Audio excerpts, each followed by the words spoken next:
Boa noite, internautas. Sejam todos muito bem-vindos. Eu, Ana Maria Mascaro, estarei junto com vocês agora na próxima hora. E nós temos um programa bem legal hoje.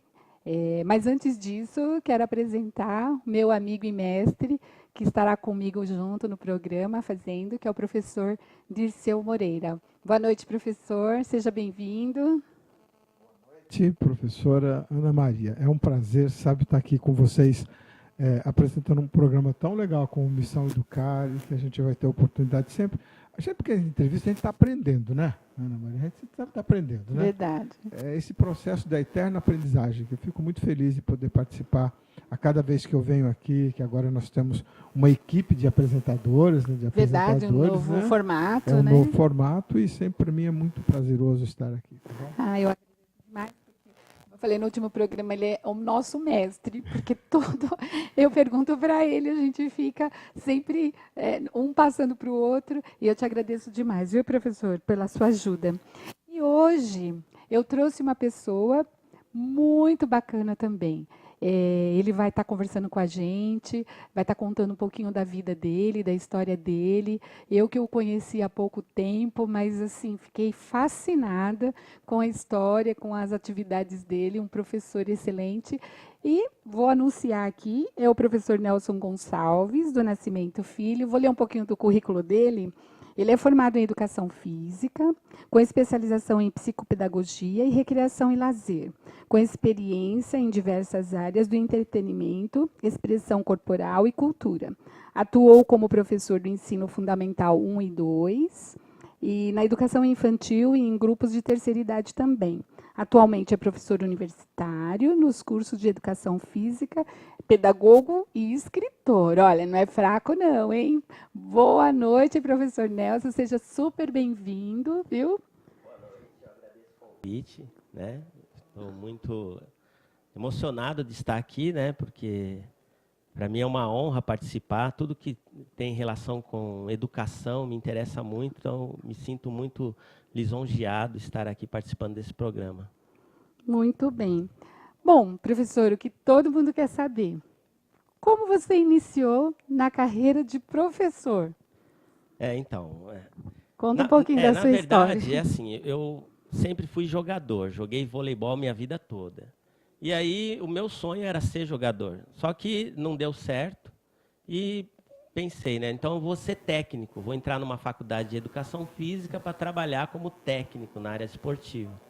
Só que aí estava eu lá, último ano de faculdade, entra um professor na sala, todo doido, estrambelhado.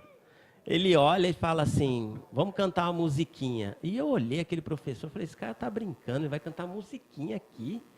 E pasmem, ele começou a cantar musiquinha e a sala toda começou a cantar musiquinha. Eu comecei a cantar musiquinha. E eu falei, cara, que negócio maravilhoso é esse, né? E esse professor, o Hélio Barbosa, né? E aí eu me inspirei nesse cara. Aí eu falei, nossa, esse cara é demais. Só que eu tinha um problema, né? Eu era muito, mas muito tímido. Então eu olhava ele fazendo e falava, pô, podia fazer isso, mas como, né? Então eu tinha esse impasse, né? E aí inventaram, alguém falou assim, vai fazer curso de palhaço que ajuda na timidez. E lá vou eu fazer curso de palhaço para ajudar, né? E fiquei apaixonado, que eu nunca tive cacuete para ser palhaço, mas me apaixonei porque o palhaço trabalha com a criança, com a ingenuidade, com o riso inteligente. Eu não estou falando riso fácil, né? Aqueles palhaços que falam denegrindo a imagem de alguém, ou fazendo bullying, ou falando da característica. Não, eu falo daquela comédia ingênua, sabe? Aquela comédia divertida que tem na criança. E aí, hoje, além de professor, também sou palhaço profissional. Olha que coisa, né? Palhaço? Palhaço por acaso, professor? Foi. Foi um palhaço por acaso. Foi por acaso. E deu certo, hein? Deu muito certo, muito. Então, mas aí depois disso, desse professor que te influenciou, o que é muito bacana, né? Porque a gente vê hoje em dia a dificuldade que as pessoas têm em atuar dentro de uma sala de aula, em passar o seu conhecimento, e de repente ele conseguiu mudar até a sua maneira de ver, né, o futuro, porque você, dali para frente, Não, foi uma mudança total. muito, porque eu tinha uma visão de aula. Tanto é que foi muito engraçado que na faculdade a minha turma era a pior e ninguém conseguia dar aula, ninguém. E quando esse professor entrou na aula e ele fez todo mundo olhar para ele, prestar atenção nele, eu falei, cara, eu preciso fazer isso. É muito eu esse cara, né? Só que eu falava, mas como? Como? E aí eu fui buscar, né? Fui atrás, fui assim, trabalhar isso em mim. E hoje eu me considero um professor assim.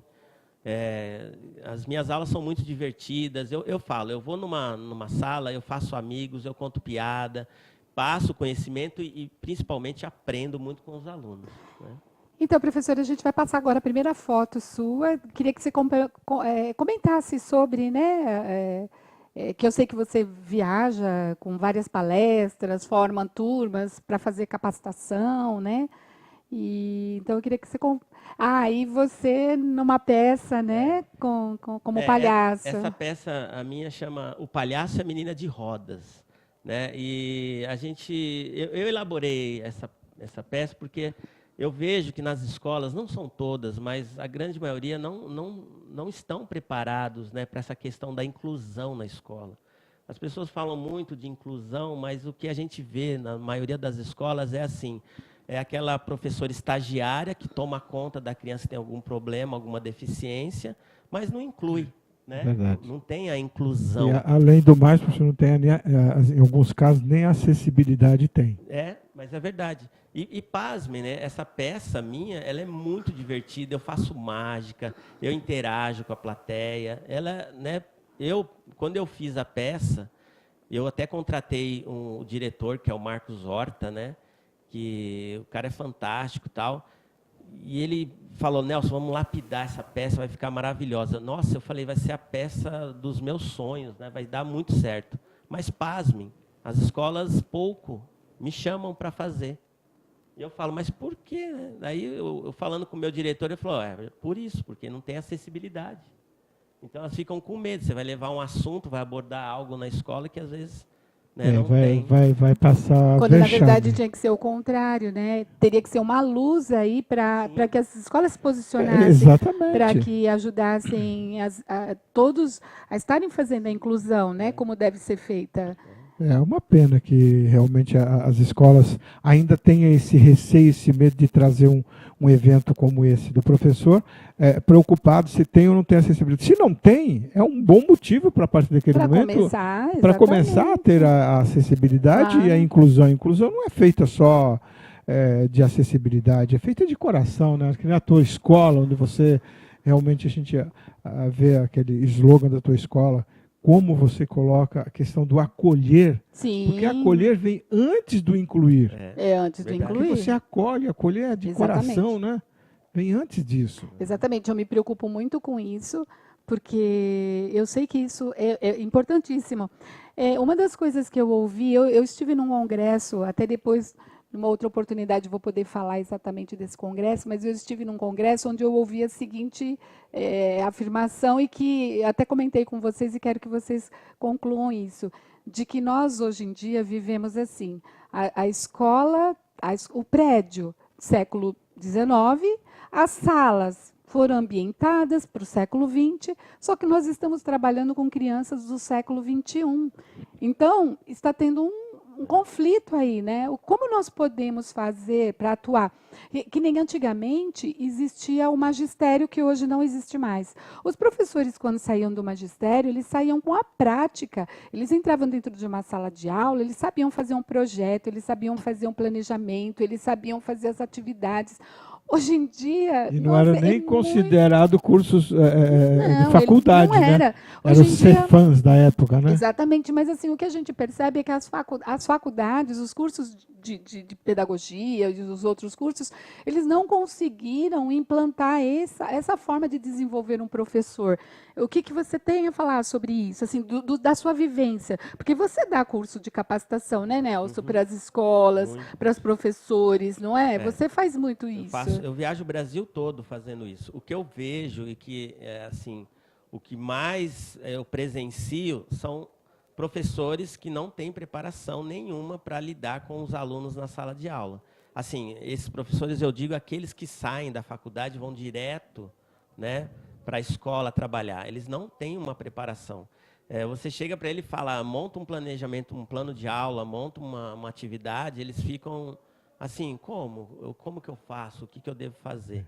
Então, eu vejo que as escolas hoje, as faculdades, viraram um grande comércio. Sim. Né? Então, esse comércio, por exemplo, quando eu estudei em escola particular, né? Mas quando eu prestei o vestibular e eu passei, nossa, eu fiquei muito feliz. Nossa, era na época que tinha vestibular para valer. E eu fiquei, assim, em casa nós fizemos festas, né? E assim, nossa, hoje... Eu lembro que eu coloquei até o jornal com meu nome, sabe assim, Nana? Hoje não, hoje é prova programada, porque é marcada, agendada, né? Provas agendadas. Não, né? hoje é um absurdo, porque a pessoa passa na calçada da faculdade e pergunta, o que tem aí? O cara, não, você já está matriculado. Agora, professor, essa frase que você falou aí, ou foi o Werneck, o professor Werneck que disse, porque ele diz exatamente assim, são prédios do século tal, e as crianças do século XXI. Sim, hoje em dia. Então, na verdade, é o seguinte, as crianças estão com um nível de exigência muito grande, um processo acelerado de aprendizagem. Então, você vem com aquela coisa antiga, aí as crianças ficam entediadas. Quando elas não dizem, tia, você já falou isso pela segunda vez. É verdade. Já Bom, agora, confronta logo de imediato. É verdade. Né? Agora a gente vai fazer um intervalo, tá? Mas nós voltamos. Olha, espera aí que o assunto está pegando fogo. A gente já volta já, tá?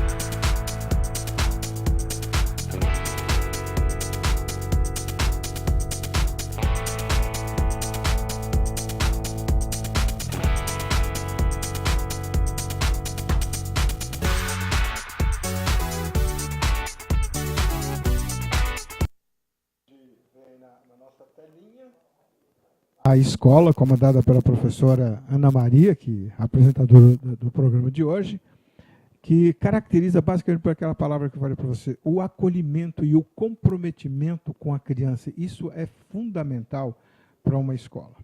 Piccolino Mil. E, aliás, eu encontrei até uma imagem da Piccolino Mil através de um aluno seu que estudou lá na época. Nossa, achei interessante aquilo lá, né? Como as pessoas guardam aquele primeiro momento, porque foi acolhido, foi bem recebido, foi recebido com amor, com carinho, a extensão. E com detalhe, estou lá desde a fundação, hein? E Ana Maria, mais ou menos como se fosse uma extensão da própria... Eu amo o que eu faço, é verdade. Mas, bom, professor, vamos voltar então ao nosso assunto. O que você acha, assim, qual seria uma escola modelo hoje? Seria o início ali na escola infantil. O que você acha que falta para os profissionais, assim, para se engajarem, para que a gente torne realmente essa fase uma fase de desenvolvimento sadio, perfeito?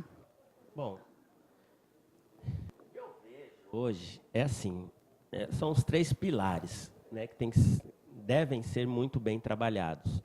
Professor. Então, o professor, não é, ele se formou, pronto, ele já está apto. Não, ele tem que sempre estar fazendo curso, sempre estar se capacitando, sempre estando fazendo alguma coisa voltada à área dele. Isso é fundamental.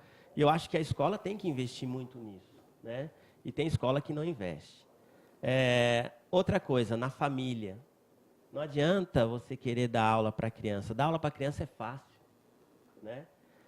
O problema hoje é como lidar com a família, porque a família hoje, ela meio que fez assim, ó, a escola, vocês vão dar a educação, vocês vão dar o ensinamento. e eu pago para isso. Então, ela pegou toda a responsabilidade e jogou para nós. Você fala que terceirizou, é isso? Isso, terceirizou. Terceirizou a educação, que é um papel da família. Isso. Então, esse é um problema muito grande. Por isso que eu falo que, se não trabalhar formação de professores e não trabalhar os pais, não adianta nada, né? E o terceiro, que é o terceiro pilar, que é a questão da escola em si, né? Então, você trabalhando na escola, professores e a família, eu acho que aí sim você poderá mudar, né, algo para melhor, porque senão não adianta. Uma coisa que eu vejo muito que não existe, e uma coisa que eu faço assim muito, e eu não vejo isso em faculdade nenhuma, é priorizar essa questão motivacional do professor. O professor não está motivado para dar aula. Antes eu era um daqueles que falava, professor, principalmente professor que é do estado ou do município, eu falava, ele quer ser professor porque tem a estabilidade. Antes eu pensava assim. Uhum. Mas aí, hoje eu penso diferente. Eu penso assim, não pode ser isso. Não pode. Não pode. Não pode, porque Literalmente senão... Olha, não pode. na verdade, eu penso assim, que tanto o professor, quem trabalha na área de educação e quem trabalha na área médica, eu acho que foram escolhidos por Deus, sabe? Porque se você for olhar financeiramente, realmente talvez não te dê o suporte do trabalho, da imensidão do trabalho que você tem. Porque quando você educa, até queria também falar sobre isso, criar e educar têm os mesmos significados?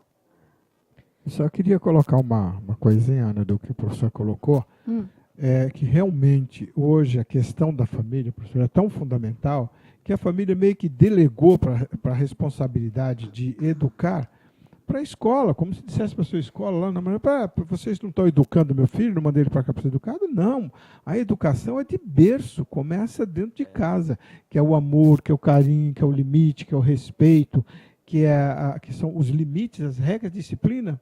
Não, joga isso para a escola não tem possibilidade, e não é o papel dela fazer isso, o papel da escola é desenvolver a inteligência através da instrução. Pode sim dividir responsabilidade, mas que essa família seja atuante. Eu acredito nisso, na divisão das responsabilidades, porque a escola, principalmente da educação infantil, ela mudou um pouco o perfil. Antigamente, as crianças iam, há 20 anos atrás, quando eu montei a escola, quando eu inaugurei a escola, as crianças iam e ficavam meio período, das 8 ao meio-dia, das 13 às 17. Hoje já não é assim. Hoje os pais necessitam da escola período integral. Então, assim, as escolas têm que assumir também essa responsabilidade de cuidar da alimentação, de cuidar da higiene, de cuidar, mas assim, como parceiros. Não adianta, por exemplo, a mãe colocar na escola, a criança escova os dentinhos de segunda a sexta, sábado e domingo, ela não deixa escovar. Ela não, sabe, porque a gente percebe muito isso, que os pais não conseguem ter o domínio das atividades em casa e quer que a escola assuma completamente. Eu já vi isso, e já notei isso, presenciei isso, principalmente na educação infantil. O primeiro não que a criança vai tomar é com o professor, não é com o pai. Por quê? A nossa educação, não sei, acho que, né? A nossa educação era assim, o pai trabalhava, a mãe cuidava de casa. Hoje não, hoje a família é assim, pai e mãe tem que trabalhar. Pai, mãe, como filho. você falou, antigamente... a criança ficava meio período, hoje fica período integral. E hoje nem com os avós, os avós são atuantes. Eles trabalham. Eu sei que eu sou avó e eu ainda tem que trabalhar. Aí que entra a questão. O pai, quando ele chega em casa e o filho está fazendo qualquer coisa que não agrada, ao invés de ele chamar a atenção, corrigir, ele pensa, mas eu fico tanto tempo longe do filho, Exatamente. coitado. Ele sente culpa. Então, essa culpa ele não percebe, mas ele está criando um animal ali, né? Um bicho, porque a criança faz o que quer. E aí ele quer compensar como? Com amor, mas qual o tipo de amor? Brinquedos. O amor de troca. O amor olha o que eu trouxe para você. Olha, eu vim te buscar, mas olha o que eu comprei. Novo, comprando um tablet, um celular. Exatamente.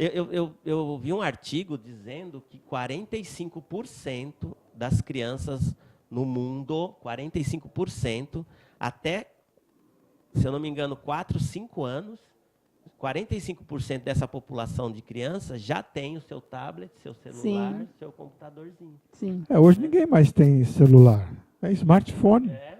Por mais humilde que seja, vai ter um smartphone. Hoje a gente vê os alunos de 3, de 4 anos ficarem nos quartos assistindo vários vídeos, sabe? Então, e que os pais não têm a mínima ideia do que estão assistindo. Então, Não, e mesmo que tenha, não é nada dirigido, então, não é mas nada... outro fator, né? Como eu trabalhei muito com psicomotricidade, é um outro fator.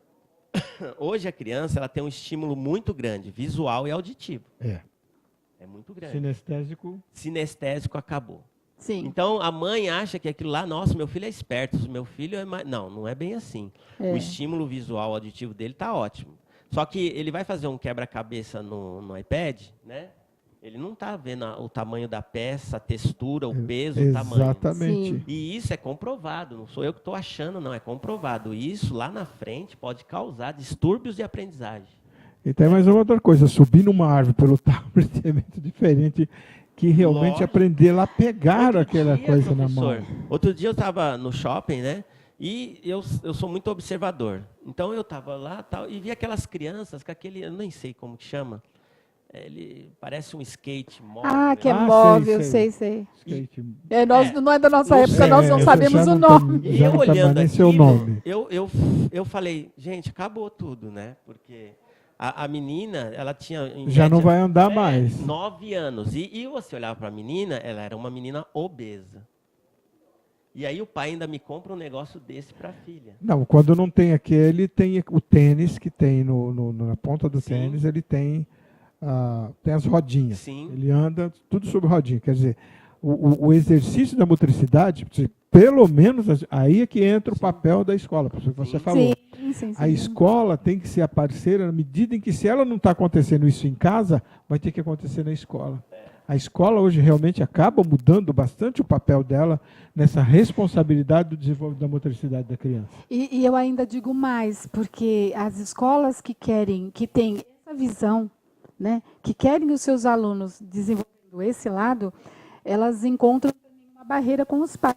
Porque a criança chega em casa e fala determinada coisa, no outro dia a mãe já quer saber o que foi, o que aconteceu, não precisa muito, não Ana, era aquilo. Não precisa muito. Você vai fazer um trabalho de motricidade lá na escola, a criança cai e rala o joelho. Aí chega em casa e mostra lá aquela coisa drama que a criança vai fazer normalmente, aí pronto, é o suficiente para os pais levantarem toda aquela polêmica. Então, realmente tem... Às vezes tem pais, hoje em dia, graças a Deus, não mais, mas eu já tive pais que reclamaram que a criança ia com um uniforme sujo, sabe, às vezes. Poxa vida, como que você vai fazer uma atividade onde você vai fazer exercícios no chão que a criança não vai se sujar, ou que não vai, com o tempo, gastar o joelhinho, né, a roupinha? E não pode sujar a roupa mais, né? Sem contagem, vamos falar a real aqui, sem contar que ninguém mais lava a roupa no tanque. Não, no tanque... Não, todo mundo joga na máquina e a máquina faz. Agora vem com essa desculpinha. Então, olha, eu vi também uma notícia, assim, alunos brasileiros lideram o ranking de indisciplina em salas de aula. Então, esse seu professor que entrou dentro da sala, você mesmo falou que a sua sala era uma sala terrível. E o seu professor, quando ele entrou, quando ele veio com alguma coisa nova, né? Ele surgiu com uma coisa nova. Ele trouxe algo diferente. Ele conseguiu fazer com que a sala prestasse atenção nele. Sim.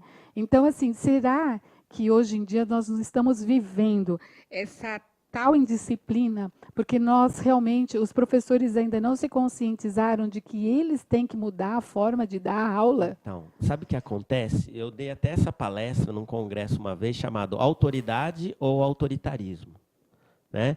Porque os professores, eles às vezes não brincam em sala de aula com medo de perder o respeito ou a autoridade. E isso é um erro gravíssimo. Porque a criança, o adolescente, ele vai prestar atenção, ele vai obedecer, no caso, quem ele gosta. Então, se o professor chega com uma dinâmica diferente, né, uma aula dinâmica, não uma aula parada, eles vão prestar atenção. Né? Então, isso é um erro, porque a gente acha que brincar é só para criança. E não, o adulto brinca também. E porque acha que vai perder o respeito. Isso Agora, é um professor, E quer é ver, o contrário, né? É o contrário, né? quer ver uma coisa que gostaria de colocar? A gente está no bate-papo aí, que é o seguinte: por que que as escolas continuam mantendo essa máscara do professor? Será que não teria alguma coisa por trás no sentido de que tem medo do conselho tutelar, porque hoje tudo é o ECA, mas vai ler o ECA diz também das responsabilidades da criança, não é só os direitos, lá também constam os deveres. Sim, Então o professor fica, Ana Maria, meio que tolhido de fazer isso, de chamar atenção, com medo de perder autoridade, de que os pais achem ruim. A escola também não está preparada, e nem nossas faculdades. Não. Bom, vamos segurar esse assunto agora um pouquinho. Vamos ter mais comerciais e aí a gente já volta. Aguarda só um minutinho que a gente já está de volta.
Voltando, então.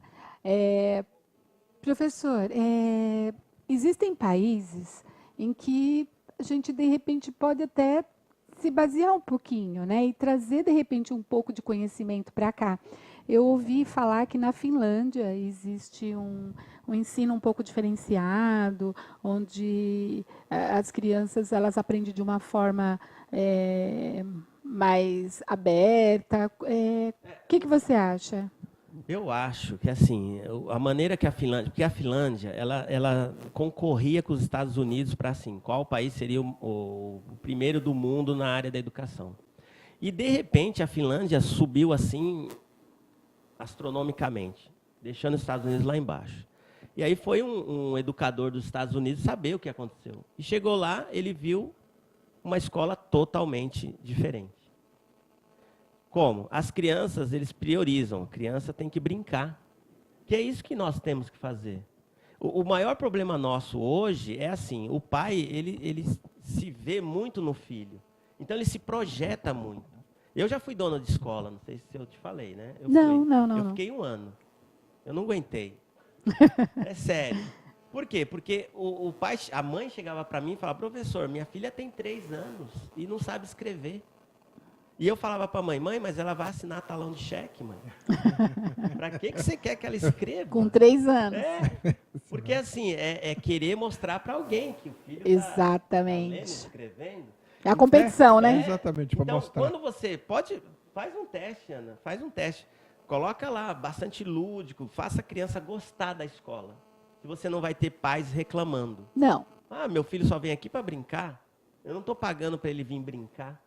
E eles não percebem que essa brincadeira já é o desenvolvimento corporal, psicomotor, cognitivo, afetivo. É tudo. É tudo. Eles não percebem que a criança, quanto mais estímulos diferentes você der para ela, mais capacitada, inteligente ela vai ser. Né? Então, lá na Finlândia, por exemplo, eles não têm prova. Olha que absurdo isso, né? A criança não fica com pavor de prova. A criança escolhe o que ela quer aprender. E a escola é 2, 3 horas de escola. E o que eu mais gostei, ela não leva lição para casa. Porque o pai adora você dar lição para casa. O pai ama isso, sabe? Meu filho não... Não, eles falam assim, estudar é a escola que tem que estudar. Em casa ele tem que fazer outras coisas. Ele tem que brincar, se divertir, interagir, passear. Então, a ideia deles de educação é totalmente diferente. Professor, então nós estamos na contramão da coisa. Você falou que são 2, 3 horas na Finlândia. Sim, né? Se são 2, 3 horas, nós somos totalmente, Ana Maria, na contramão quando está falando do período integral. Minha opinião, uma criança passar o dia todo na escola, cara, isso é no mínimo... Não, professor, mas Não, aí... por isso que chega uma idade, a criança não suporta mais escola. Não, mas aí eu vou defender um pouco Sim. o outro lado. O que eu penso é o seguinte, lógico, seria ideal o ensino assim, seria. Só que nós não estamos na Finlândia, nós estamos no Brasil. Nossas legislações são outras, a nossa forma é outra. Os pais realmente precisam trabalhar, mas eles precisam colocar, então, numa escola onde elas atuem dessa forma. Eu, por exemplo, as crianças que são do período integral, elas não ficam o dia todo fazendo atividade. Então, elas têm a parte de recreação, elas têm a parte onde elas vão fazer o desenvolvimento. Mas, Ana, você está com a sua escola particular. Eu Sim. estou falando mais no âmbito Sim, do governo. As no escolas particulares, elas têm a capacidade, elas estão preparadas Sim, elas para atuam esse de tipo forma de atendimento. diferente. Eu estou falando no âmbito do governo. Eles dão na contramão nesse sentido. Porque eles estão fazendo as reformas e estão querendo até que o ensino médio tenha um período integral, pois né? Nós Mas temos não tem estrutura para isso. Agora, estrutura. a Finlândia, por exemplo, é um país frio, tá, uma série de outras estruturas, tem as limitações do tamanho de territorial. O governo lá investe na educação, milenar, não é como Não, aqui. e lá investe e não tal, existe tem tudo escola isso. particular. Então, por quê? Não existe. Não existe. Não Porque existe lá escola o particular, governo porque o governo supre essa necessidade, o que não acontece aqui. Aqui no Brasil, né? não. Aqui não acontece isso. Mas E mesmo essas escolas que estão no período integral, que são do Estado ou mesmo da Prefeitura, eu acredito que, pelo projeto político deles, eles devem colocar lá. Eu nunca fui visitar, o professor até que visita que pode falar. Mas eu vejo também que eles atuam dessa mesma forma. A criança não vai para a sala de aula e fica tempo integral dentro da sala de aula. O problema do ensino de tempo integral na área governamental, não estou dizendo todas as escolas, mas uma coisa é realidade. Nós não estamos preparados para uma criança entrar em sala de aula, depois ela ter mais um outro período equivalente ao período que ela esteve, em atividade, uma série de coisas. Nós não estamos preparados, com exceção de algumas escolas, modelos, por aí, talvez esteja nesse sentido. O professor pode confirmar isso, porque tem viajado muito Você por aí, que viaja pelo Brasil, você vê as escolas se preparando nesse sentido? Então, algumas, mas a grande maioria não tem preparo. E você vê pelos professores, né, o jeito que eles falam, eu estou cansado, eu não consigo ficar o dia inteiro com a criança, já não tenho mais ideia, não sei o que eu faço. Então, os próprios professores reclamam da estrutura. É igual, voltando rapidamente aqui, a questão da inclusão. Todo mundo fala, tem que incluir, acessibilidade, coisa linda. Mas você pergunta, você recebeu o auxílio para isso? Você foi preparado para isso? Para receber uma criança com distrofia muscular, com paralisia cerebral? Você recebeu isso? Não. Não recebeu. Então, como é que vai funcionar? Né? E a escola, que nem a escola, o sinônimo de escola deveria ser prazer. A criança deveria ter o prazer. Né? Talvez a única coisa que eu possa concordar com o que você falou, Ana, no sentido de que se o governo não oferecer isso, mesmo oferecendo ainda de uma forma incompleta, essa criança também ficar jogada na rua, na casa do tio, na casa do avô, sozinha em casa, correndo riscos. Então, o governo oferece isso bem de uma forma paliativa. Nesse sentido, eu até concordo, porque eu preferia deixar essa criança numa escola, mesmo que ela não tenha atividades programadas, de uma forma bem pedagógica, de uma forma do desenvolvimento dela, do que ela ficar na rua, né? Ficar na rua sob risco, ficar dentro de casa sozinha sob risco, ficar com os avós também sob uma condição precária. Então, nesse sentido, aí a gente abre a exceção para essa forma. Até que, obviamente, se melhora esse processo. Né? Mas aí também podia se humanizar bem os professores, né, nesse sentido de saber que essas crianças não pediram, às vezes, para estar lá naquele lugar e que elas precisam de afeto, que elas precisam de atenção, que elas precisam de carinho.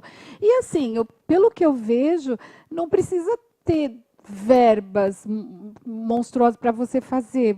Você pode fazer brincadeiras e brinquedos com materiais recicláveis. Então, assim, falta também essa vontade dos profissionais na área de educação. Isso eu trabalho muito com palestras motivacionais, né? Então, quando eu chego no ambiente, eu vejo, assim, na maioria das escolas, aquele professor desanimado, sem brilho nos olhos, aquele professor que está ali pelo salário, e aí eu penso, que salário que ele está ali, né? Porque... Mas tudo bem. Acho que pelo salário não, né, professor? Mas é o que supre a vida dele, muitos. né? Aí eu pergunto, né? Eu faço até uma brincadeira, eu falo assim, quando você entrou para a escola, você lembra da emoção que foi, né? Sim. Aquele negócio, nossa, vou trabalhar na minha área. Aí eu falo, você foi dormir mais cedo, acordou antes do horário, chegou na escola meia hora antes. E foi embora feliz no primeiro dia, falando, nossa, que... Aí eu falo, por que agora aquela musiquinha do Fantástico é um ódio na sua vida? Começou a musiquinha, você já começa, não fiz nada esse final de semana, cuidar de casa, cuidar de marido, amanhã tem aquelas crianças correndo para lá, para cá, aí vai dormir chateada, acorda atrasada, chega meia hora depois e não vê a hora de sair. Às vezes a pessoa ela sai da escola às 5 horas, né? Aí vem a coordenadora, gente, queria falar com a fulana, vocês viram a fulana? 5:01. Ela já está com o pé na Aí rua. fala assim, quem é fulana? Ah, lá no ônibus. Já foi. Né? Então, você vê, e eu trabalho muito essa questão. Eu falo para o professor assim, às vezes seu desânimo é outra coisa. É assim, você parou de fazer o que você gosta também.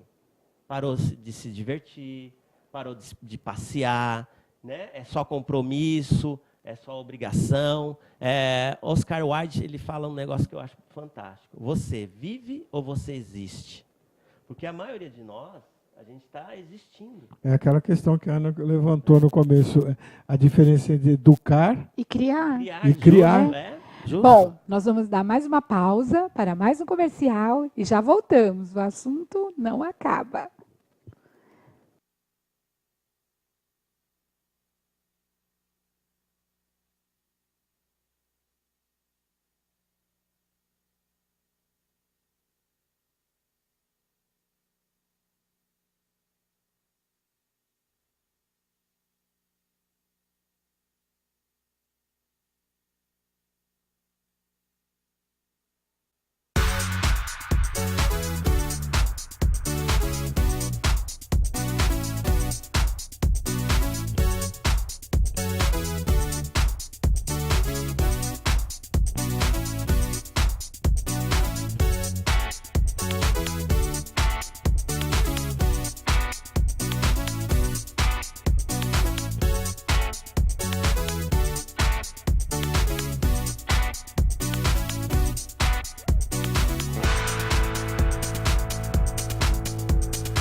E eu gostaria de falar para o professor Nelson que a gente também não pode, a gente vive num mundo de esperança, né? A gente às vezes vai dormir chateado tudo, mas ainda bem que tem a noite, você acorda no outro dia, engata uma primeira e fala, não, hoje o dia vai ser diferente. Então, assim, que a gente não deve perder o otimismo, que não deve perder a esperança. E para isso, o que você faz? Acorda e faz o quê? Então, eu tenho uma dica assim, que eu passo nas minhas palestras, são 5 dicas, né? É ser positivo, não perder a visão das coisas, se comunicar sempre, né? E o aprendizado, a sabedoria, o conhecimento é infinito. A gente sempre tem que buscar isso. E o último, que até eu coloco no dedinho menor, que são pequenas atitudes. Nós temos que ter pequenas atitudes. Com pequenas atitudes você faz qualquer coisa. Mas você não pode ficar parado, você tem que ter as pequenas atitudes, né? Então isso ajuda muito nessa questão motivacional, da autoestima. E eu vejo dessa forma, né?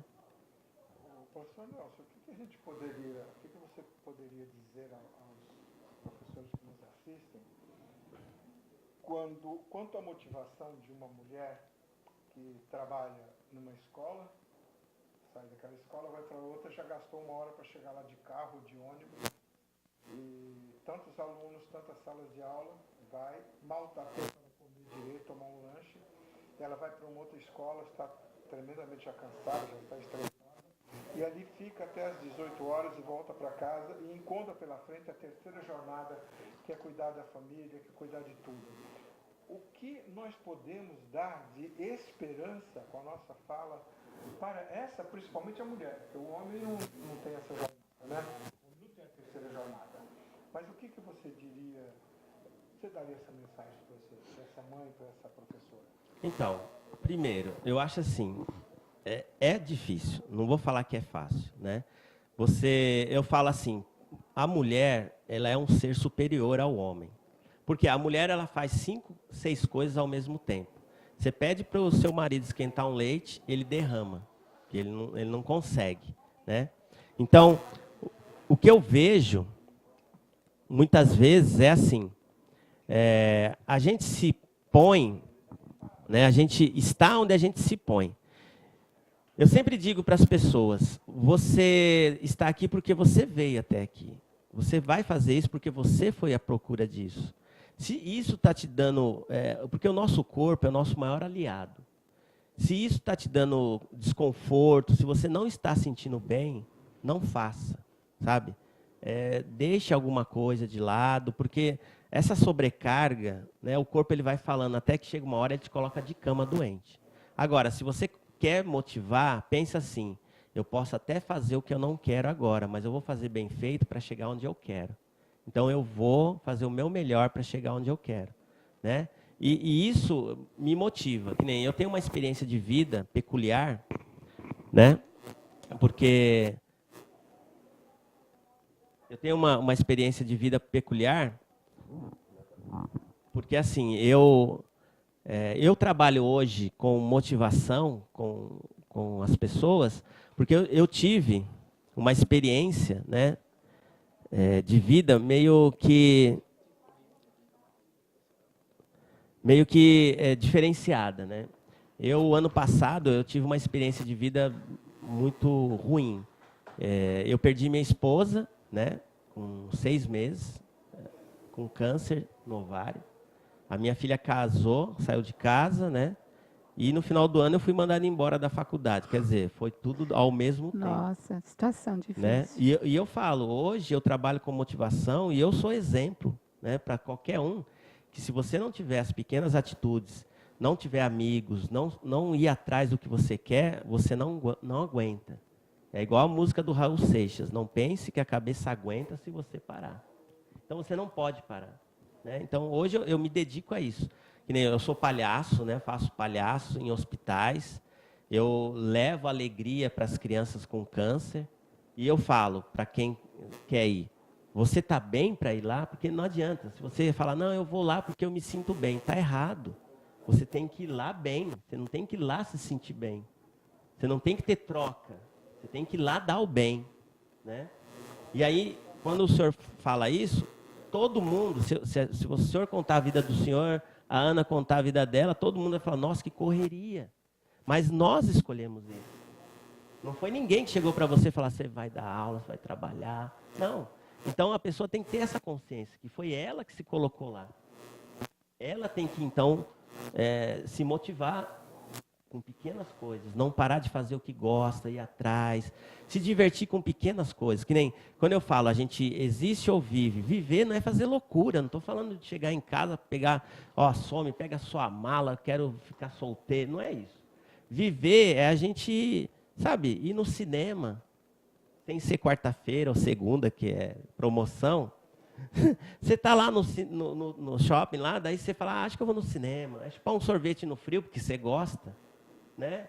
É andar na chuva. E aproveitar as oportunidades, isso, né? Viver isso, pequenas coisas. Porque é verdade, são as pequenas... E geralmente é isso mesmo, sim. Quando você vai fazer as pequenas coisas, quando você olha para trás, você vê o quanto elas se tornaram sim. grandes, né? Eu concordo com você, e eu acho que realmente há esperança, sim, né? Sempre. A gente não pode perder a esperança nunca. É aquela coisa, você vê o copo meio cheio. É. Né? O esperançoso, ele fala, não, tá meio cheio sim. O outro fala, não, tá meio vazio.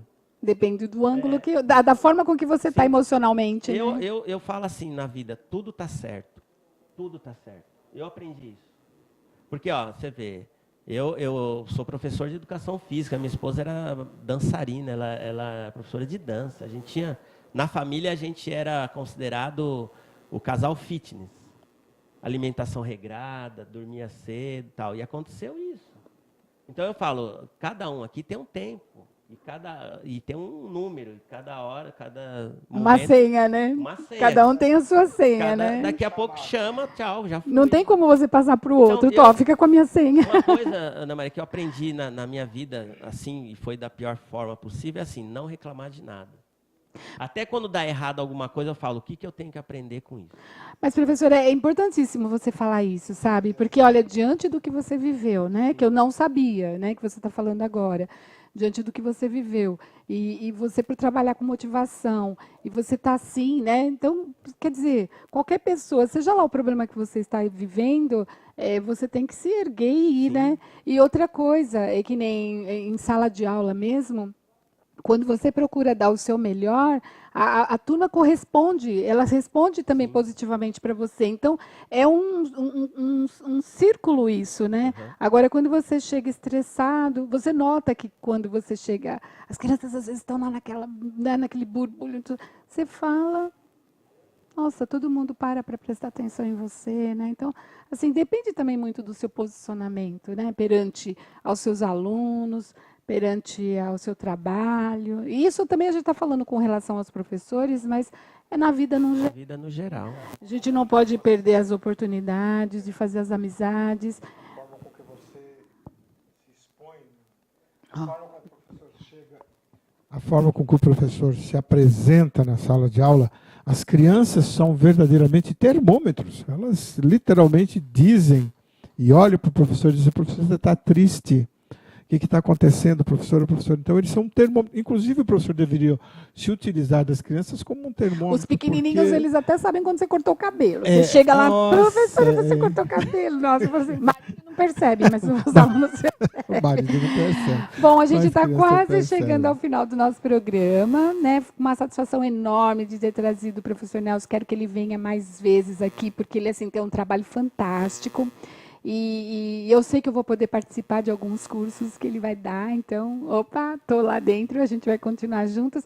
Mas eu gostaria, professor, na sua conclusão agora, que você falasse a respeito do curso, das palestras que você dá e de uma chamada que você está tendo agora no Facebook, que eu achei muito interessante. E o tema também. Tá. Então, eu desenvolvi um projeto de trabalhar com os professores, assim, não adianta eu chegar lá e falar sobre a questão pedagógica, o lúdico, o aprendizado.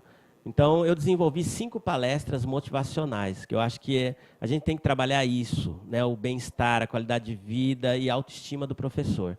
E aí sim, depois, introduzir as outras palestras. Né? Então, eu falo de autoestima, eu falo de prosperidade profissional, eu falo sobre ser criativo, eu falo sobre como você trabalhar o seu tempo na escola, né? Porque a gente, às vezes, não sabe lidar com o nosso tempo, né? E você ser você mesmo, trabalhar o seu eu. Então, aí depois, eu tenho também desenvolvido palestra para pais, que isso é uma coisa muito boa, que está dando muitos resultados. E agora eu vou desenvolver, no dia 1º/7, né, numa escola,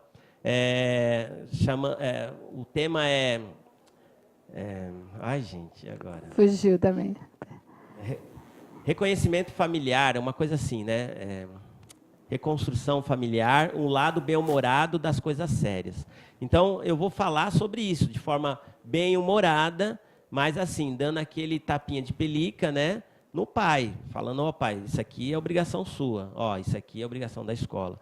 Então, mas assim, de forma bem-humorada, divertida, isso tem dado muitos resultados. Então, esse é o trabalho que eu estou desenvolvendo. E fora isso, eu tenho também um trabalho que eu faço como animador, né, de festas, festa junina, festa do Dia das Mães, Dia dos Pais, festa da família, festa de formatura. E eu também tenho 2 espetáculos que eu também escrevi e atuo nas escolas ou em teatros, né? Que um é o Botão Mágico. Que ficou em cartaz no Zoológico de São Paulo, né? Nós ficamos 8 temporadas lá. Mais de 20 mil pessoas assistiram, e devido ao grande sucesso ele virou livro infantil. E tem esse que é o Palhaço e a Menina de Rodas, né, que é o palhaço com uma cadeirante, ela é atriz, ela não é cadeirante, mas ela faz o personagem.